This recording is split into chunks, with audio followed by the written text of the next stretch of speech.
ജപ്പാനെയും പിന്നിലാക്കി ഭാരതം ലോകരാജ്യങ്ങളുടെ മുൻനിരയിലേക്ക് അനുദിനം അടുത്തുകൊണ്ടിരിക്കുകയാണ്. റഷ്യയും യുക്രൈനും തമ്മിൽ നടക്കുന്ന സംഘർഷങ്ങളെ തുടർന്നും ചൈനയിൽ നിന്ന് പൊട്ടിപ്പുറപ്പെട്ട കോവിഡിൽ നിന്നുമെല്ലാം ഉയർത്തെഴുന്നേക്കാൻ ലോകരാജ്യങ്ങളെല്ലാം പരിശ്രമിക്കുമ്പോഴാണ് രാജ്യത്തിൻ്റെ ഈ മുന്നേറ്റം എന്നത് എടുത്തു പറയേണ്ട ഒരു വസ്തുതയാണ്. കോവിഡ് പടർന്നു പിടിച്ചപ്പോൾ വാക്സിൻ ഗവേഷണത്തിലടക്കം ലോകരാജ്യങ്ങളെപ്പോലും വിസ്മയിപ്പിക്കാൻ ഭാരതത്തിനായി എന്നത് നിസ്സാര കാര്യമല്ല. ഇന്ന് ലോകത്തിലെ 5ാമത്തെ വലിയ സമ്പദ് വ്യവസ്ഥയായി രാഷ്ട്രം വളർന്നിരിക്കുന്നു. ഇനി ജപ്പാനെയും ജർമ്മനിയെയും ഒക്കെ പിന്തള്ളി ഭാരതം അമേരിക്കയ്ക്കും ചൈനയ്ക്കും പിന്നിൽ 3ാമത്തെ വലിയ രാഷ്ട്രമാകാൻ ഒരുങ്ങുകയാണെന്ന് പറഞ്ഞത് ഇൻ്റർനാഷണൽ മോണിറ്ററി ഫണ്ട് എന്ന അന്താരാഷ്ട്ര സംഘടന തന്നെയാണ്. അതിനർത്ഥം അമേരിക്കയും ചൈനയും ഇപ്പോൾ ലോകം കൈയടക്കി വെച്ചിരിക്കുന്ന ലോകരാഷ്ട്രങ്ങളാണെന്നല്ല, ആ രാജ്യങ്ങൾ രൂപീകരിച്ച കാലം മുതൽ അത് നേരിട്ട ഒരു വികസന കുതിപ്പ്. കഴിഞ്ഞ നൂറ്റാണ്ടിൽ ഇരു രാജ്യങ്ങളും കൈവരിച്ച വികസന മുന്നേറ്റം ഏറെക്കുറെ അവസാനിച്ച മട്ടാണ്.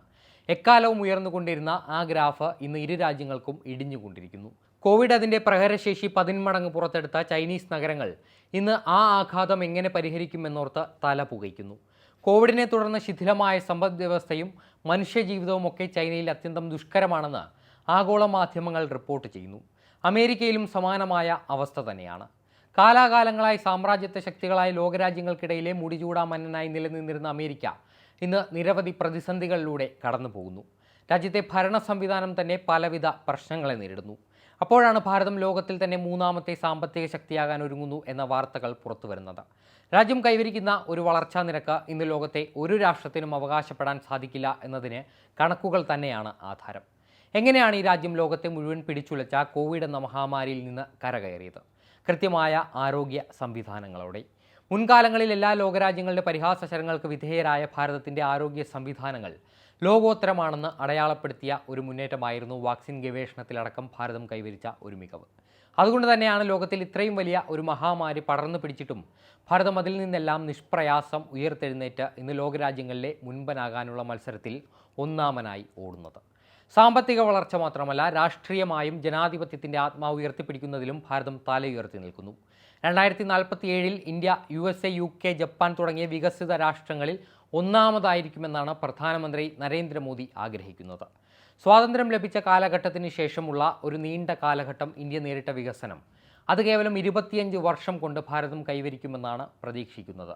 ലോകരാജ്യങ്ങളുമായി മികച്ച നയതന്ത്ര ബന്ധവും വ്യാപാര ബന്ധവും പുലർത്തുന്നതിനൊപ്പം സാങ്കേതിക കണ്ടുപിടുത്തങ്ങളിലും ഭാരതം അനുദിനം മുന്നേറുന്നു. ലോകത്തിലെ ഒരു സൂപ്പർ പവർ ആകണമെന്നുള്ള ഭാരതത്തിൻ്റെ ആഗ്രഹത്തിന് എന്നും വിഘാതമായത് ഈ നാടിൻ്റെ നേതൃത്വമായിരുന്നു. എന്നാൽ ഇന്ന് ഭാരതത്തിന് ശക്തമായ നേതൃത്വമുണ്ട്. നരേന്ദ്രമോദി എന്ന പ്രധാനമന്ത്രിക്ക് കീഴിൽ രാജ്യം സുശക്തമാണ്. ലോകത്തെ തന്നെ നിയന്ത്രിക്കാൻ ശേഷിയുള്ള, ടെക്നോളജിയിലും വിവരസാങ്കേതിക വിദ്യയിലുമടക്കം പാണ്ഡിത്യമുള്ള ആളുകളെ രാജ്യത്തിൻ്റെ സുപ്രധാന ചുമതലകൾ നൽകുന്നതിൽ നരേന്ദ്രമോദി ശ്രദ്ധ ചെലുത്തുന്നു. ഇവരൊക്കെ അവരവരുടെ ജോലി കൃത്യമായി ചെയ്യുന്നുണ്ടോ എന്നതടക്കം പ്രധാനമന്ത്രി നേരിട്ട് പരിശോധിക്കുന്നു. നിതിൻ ഗഡ്കരിയെപ്പോലെയും അശ്വനി വൈഷ്ണവിനെപ്പോലെയും വികസനങ്ങൾ കൊണ്ട് മാജിക്ക് കാണിക്കുന്ന കേന്ദ്രമന്ത്രിമാർ മോദിയുടെ ക്യാബിനറ്റിൽ ഇടം പിടിക്കുന്നു എന്നത് തന്നെയാണ് ഈ രാജ്യത്തിൻ്റെ മാറ്റത്തിൻ്റെ പ്രധാന കാരണം. സ്വാതന്ത്ര്യലബ്ധിക്ക് ശേഷം രാജ്യം ഭരിച്ച രാഷ്ട്രീയ പാർട്ടികളെല്ലാം രാജ്യത്തെ സ്വന്തം ധനസമ്പാദനത്തിനായുള്ള മാർഗങ്ങൾ മാത്രമായി കണ്ടപ്പോൾ നരേന്ദ്രമോദി സ്വന്തം ജീവിതത്തെ രാജ്യത്തിൻ്റെ ക്ഷേമത്തിനും പുരോഗതിക്കുമായി സമർപ്പിക്കുന്നു. ഇത് തന്നെയാണ് ഈ ചുരുങ്ങിയ കാലം കൊണ്ട് തന്നെ ലോകരാജ്യങ്ങളുടെ മുൻനിരയിലേക്കുള്ള രാഷ്ട്രത്തിൻ്റെ പ്രയാണത്തിൻ്റെ ഹേതു. ഇന്ന് ഡിജിറ്റൽ രംഗത്തടക്കം രാജ്യം കൊണ്ടുവരുന്ന മാറ്റങ്ങൾ ലോകരാജ്യങ്ങൾ ഏറ്റെടുക്കുന്നു. അതുതന്നെയാണ് ഈ രാജ്യത്തിൻ്റെ മികവിൻ്റെ തന്നെ ഉദാഹരണം. പ്രത്യേകിച്ച് UPI എന്ന സാങ്കേതിക വിദ്യ.